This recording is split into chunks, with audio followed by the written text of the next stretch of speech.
You're watching News 24 Live. I'm Nick Pawson and welcome to this week's Super Rugby preview show. It's round 5 and we are going to be previewing this round with Rob Howing, our chief rugby writer from Sport 24. Rob, thanks very much for coming in. Thanks, Nick. Tomorrow morning, the first kick-off at 8:35, Hurricanes versus Blues. You've got a side who are unbeaten versus a side that are yet to rack up a win. Yeah, you'd be silly to sort of dabble with your Super Brew there. I think you've got to go for the safe Hurricanes banker. They're obviously really chuffed with their overseas tour.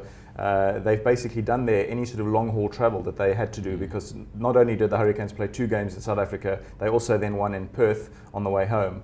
So they'll do a little bit of hopping across to Australia during the rest of the tournament, but otherwise they're sort of dry and dusted on New Zealand turf and looking in quite good shape. So you've got to think, unless the Blues are utterly desperate and produce a really gritty performance, especially with John Kerwin under such fire and so on, but you've got to think Hurricanes by probably a reasonably considerable margin. Just quickly, what do you think the Blues, what's their problem been this season? Why have they got up to such a disastrous start from what you've seen? They've actually played some good rugby at times, but they've also played some absolutely abysmal rugby. I remember one of the tries that they conceded on the South African leg against the Cheetahs. They were absolutely woeful on defence, and when a team is that woeful and sort of uncommitted on defence, you do wonder whether there's some little sort of disharmony going on within the camp. So I suspect that is more of an issue than actual talent, because on paper that is still a pretty reasonable side. They shouldn't be down near the sort of nether regions of the table. So I suspect it's more to do with issues going on in the camp, and that's something that they've obviously got to resolve internally.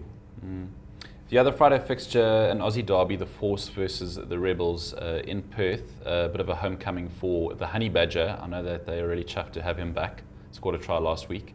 Yeah, Force in Perth, obviously they tend to do quite well there. Rebels have also, of course, had their moments this season, so you don't pick that game too sort of lightly. I've got to say I'm leaning a little bit towards the Force simply on the old sort of home ground sort of brew, but it could go the other way if the Rebels are really up for it. It could be one of those sort of reasonably high scoring Australian games if the ball gets chucked around a fair bit. A little bit of a sort of festival rugby, if you like, but I think at the end of the day the Force should nudge that one out.